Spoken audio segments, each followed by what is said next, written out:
तो last time जब मैंने आपसे डिस्कस किया था एटॉमिक स्ट्रक्चर में शॉर्टकट, तब हमने सीखा था कैसे 10 सेकंड के अंदर जो है स्पेक्ट्रम के टफेस्ट क्वेश्चन को सॉल्व कर सकते हैं। आज हम करने वाले हैं सेम वही काम बट श्रोडिंगर इक्वेशन वाले पार्ट के साथ, जहां पता है हमें कि वो और भी ज़्यादा जो तंग करता है स्टूडेंट्स को और ज़्यादा टफ लगता है। तो आज इस सेक्शन के क्वेश्चंस को, टफेस्ट क्वेश्चंस को भी हम देखेंगे कैसे 10 सेकंड में निपटा सकते हैं। एक अलग से जो कॉन्सेप्ट आपसे पूछा जाता है जिसका कि नाम है अनसर्टेनिटी प्रिंसिपल, उसके भी टफ क्वेश्चन को सॉल्व करना सिखाते हैं। यूजुअली वैसे क्वेश्चन को आप एनकाउंटर ही नहीं करते, जब वो क्वेश्चन आएगा सामने तो शायद हो सकता है कि आपसे वो बने ही ना आपके सर के ऊपर से जाए।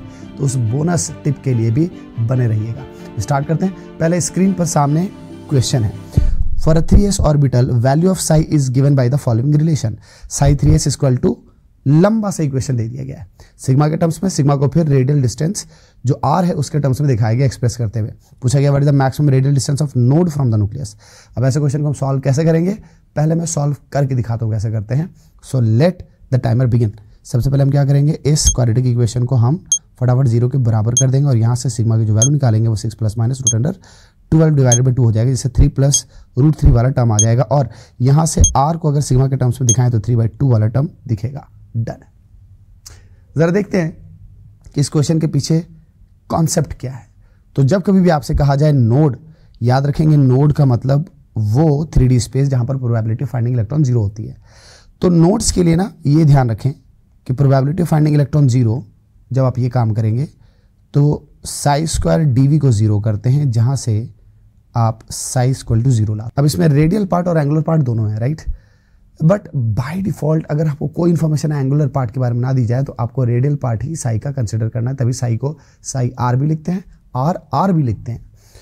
तो इसलिए यहाँ पर चूंकि हमसे रेडियल डिस्टेंस का डिस्कशन हो रहा है, उसके थ्रू नोट्स निकालने हैं, तो रेडियल नोट्स निकालने हैं।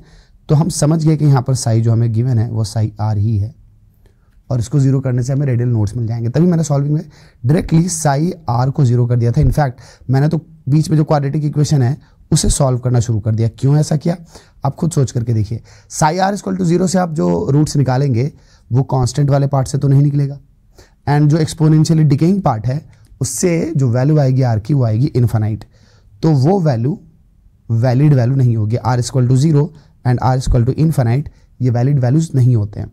r = 0 या r = इनफाइनाइट इनवैलिड वैल्यूज है, क्योंकि r = 0 means nucleus and infinite means boundary of atom. ठीक है, तो इस तरह से हमने साई r = 0 किया, जिससे कि क्वाड्रेटिक इक्वेशन 0 हो गया। ये 6 - 6 सिग्मा + σ² = 0, जिससे कि हमने सिग्मा की वैल्यू निकाल दी। अब जब सिग्मा की वैल्यू हमने निकाली तो डेफिनेटली क्वाड्रेटिक में 6 + -√12 डिवाइड बाई 2 आ गया, राइट। प्लस वाली वैल्यू हमें साफ साफ दिख रही है, एंड बाद में r को हमने सिग्मा के टर्म्स में चेंज कर दिया, जिससे बी आंसर आ गया, राइट। इसी कॉन्सेप्ट को आप अप्लाई कर सकते हैं यहाँ पर सेकंड क्वेश्चन में, जो कि स्क्रीन पर दिख रहा है आपको। Schrodinger wave equation of hydrogen atom is given and Sai 2s का है ये। और यहाँ पर आपको फिर से निकालना है रेडियल नोड, जबकि रेडियल नोड आपको बता दिया गया r0 और r0 की वैल्यू पूछ दी गई है। आप क्या करेंगे, सेम ट्रिक अप्लाई करेंगे, साई को 0 करेंगे। हालांकि कॉन्सेप्ट ये नहीं है, देखिए कॉन्सेप्चुअली आपको फंसाया जा सकता है और पूछा जा सकता है कि when we have to find radial node कौन कौन से स्टेटमेंट सही हैं, और उसमें आपको स्टार्ट करना पड़ेगा प्रोबेबिलिटी ऑफ फाइंडिंग इलेक्ट्रॉन = 0 से। तो ये ट्रिक है, it's not a concept. Concept जो है वो मैंने पीछे पेज पर यहाँ से ड्राइव करके दिखाया कि पहले probability of finding electron 0, then psi ² dv = 0, then psi = 0, और उसमें भी साई में भी r, थीटा, फाई सब कुछ होते हैं, रेडियल पार्ट एंगुलर पार्ट सब होते हैं। तब आपको पता है कि रेडियल डिस्टेंस की बातचीत कर रहे हैं और बाय डिफॉल्ट कुछ नहीं बताया है तो वो साई r ही दिया है, तब जाकर के आपने साई r लिया है, ऐसे नहीं है, ये ध्यान रखेंगे, right. So it's a trick, it's not a concept. कई बच्चे जो उसको कॉन्सेप्ट ही मान लेते हैं। ओके, तो अब यहाँ पर सेम इस क्वेश्चन में अप्लाई करके देखते हैं। इस वाले क्वेश्चन में तो हम साई = 0 से सीधे सीधे चले आते हैं। देखिए एक्सपोनेंशियल पार्ट जो है वो हटा देंगे, कांस्टेंट वाला पार्ट वो किसी काम का नहीं है। तो 2 - r डिवाइडेड बाई a0 = 0, इससे r = वैल्यू आ जाएगी 2a0। सॉल्व है, एंड डेफिनेटली ये तो 3-4 सेकंड में हो गया। नाउ कमिंग टू वो ट्रिक जिस पर के उम्मीद है कि आप बहुत बुरे तरीके से फंस सकते हैं, उस क्वेश्चन पर आते हैं जहाँ पर हमें ऐसी ट्रिक सीखनी है। सेकंड लाजवाब धमाकेदार ट्रिक। यहाँ पर क्या किया जाता है ना, पहले आपको साई दे करके पूछा जाता था रेडियल नोड, उसकी ट्रिक सीख गए आप। बट अगर कोई इक्वेशन दे दिया जाए साई का, कॉम्प्लिकेटेड सा, लंबा सा, बड़ा सा, और पूछा जाए कि कौन सा ऑर्बिटल को बिलोंग करता है, बैंड बज जाती है। क्यों बैंड बज जाती है? क्योंकि बेसिकली साई का जो ढांचा है, जो स्ट्रक्चर है, वही हम नहीं सीखते हैं। पहले इस क्वेश्चन को मैं सॉल्व करके दिखाता हूँ, लेट्स ट्राई 10 सेकंड में होता भी है कि नहीं, एंड देन हम सीखेंगे इससे बैकग्राउंड में क्या होता है, राइट। तो यहाँ हमें पता लगाना है for hydrogen atom the normalized wave function is given by and this wave function belongs to, कौन से ऑर्बिटल को बिलोंग करता है। तो लेट द टाइमर बिगिन, हम यहाँ से n-l-1 को 1 के बराबर 2 के बराबर कर देंगे, एंड यहाँ पर जो हमें r⁻l वाला टर्म है वो गायब दिखाई दे रहा है, दैट मीन्स l=0 n=3 आ जाएगा, 3 ऐसा आंसर हो जाएगा। डन है। अब सीखते हैं कि ये कैसे कैसे किया है। एक्चुअली जब कभी भी ना आपको कोई साई का इक्वेशन दिखाया जाए, हम जान रहे हैं कि साई आर का ही डिस्कशन होगा बाय डिफॉल्ट, जब तक कि एंगुलर पार्ट्स दिखाए ना जाए थीटा और फाई, साई आर ही दिया गया है। तो उसमें जो भी आपको पॉलिनोमियल पार्ट दिखाई दे रहा है ना, उस पॉलिनोमियल की डिग्री देखिए। पॉलिनोमियल की डिग्री ये एक्चुअली रेडियल नोड्स की संख्या बताती है, n-l-1। और एक टर्म होता है, जब कभी आप साई लिखते हैं तो साई के इक्वेशन को, जनरल इक्वेशन को लिखना सीख लीजिए। Constant terms,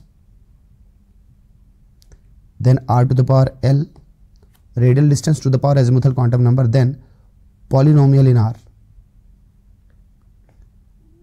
and then exponentially decaying वाला पार्ट। तो एक्सपोनेंशियली डिकेइंग वाला पार्ट तो है हमारे इक्वेशन का, लेकिन पता है उससे रेडियल नोड नहीं आएगा। कांस्टेंट वाला पार्ट को भी साइड कर दीजिए।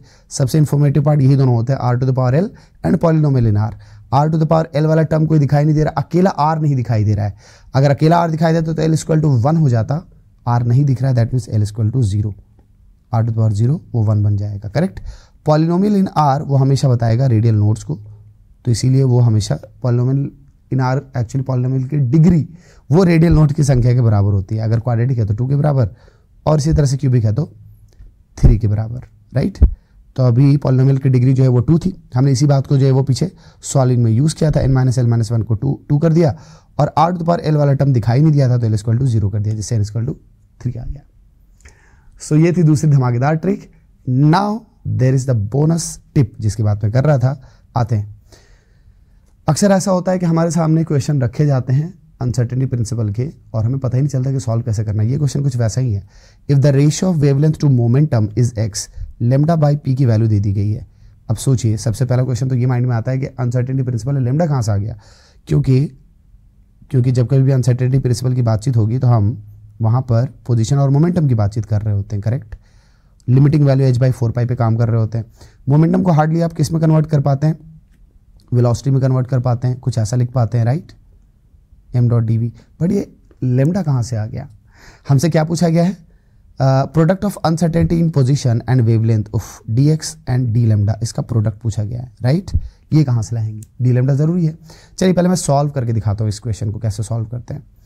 मैंने यहाँ पर तो समझाने की कोशिश की कि क्या क्या इश्यूज आते हैं, कैसे कैसे ये क्वेश्चन टफ हो जाता है, but let me solve. So let the timer begin. यहाँ पर दिखाया गया है λ/p की वैल्यू x, और dx.d lambda actually proportional to λ/p ही होता है, दैट मीन्स के प्रोपोर्शनल टू x हो जाएगा, कोई पावर नहीं आएगा। 3-4 सेकंड में सॉल्व। राइट, ये कैसे हुआ, ये क्या कोई डायरेक्ट रिलेशन है। जी हाँ, बिल्कुल डायरेक्ट रिलेशन है। आइए सीखिए इसे। एक्चुअली आप जब कभी भी ना लेमडा की बातचीत करते हैं सब एटॉमिक पार्टिकल्स के लिए, तो डी ब्रॉगली इक्वेशन से λ = h/p लिखते हैं। वहीं पर अगर आप d λ/dp कर दें, यानी कि लेमडा को मोमेंटम के रेस्पेक्ट में डिफ्रेंशिएट कर दें, तो आपको इक्वेशन मिलेगा -h/p², जिसमें आप h/p डिवाइडेड बाई p लिख करके वैल्यू ला सकते हैं λ/p की। देखिए, जब आप एरर की बातचीत कर रहे होते हैं तो नेगेटिव साइन की कोई जरूरत नहीं होती उसके डिस्कशन की। तो λ/p, d लैम्डा खुद प्रोपोर्शनल टू किसके, λ/p के। So that is why d lambda proportional to λ/p होता है, तो हमने डायरेक्टली x के पावर लिख दिया। तो ये थी आज के ट्रिक्स। आई होप दैट कि श्रोडिंगर इक्वेशन अब बिल्कुल आपके लिए हलवा हो गया होगा। तो आपने बहुत एंजॉय किया होगा। कमेंट्स में ज़रूर बताएं कि कौन सा पार्ट आपको जो बहुत मज़ेदार लगा, एंड यस, इसे अप्लाई करना शुरू कर दीजिए अपने श्रोडिंगर इक्वेशन पार्ट में। See you in the next video. Love you so much. ढेर सारा प्यार एंड ढेर सारी दुआएं। Bye bye.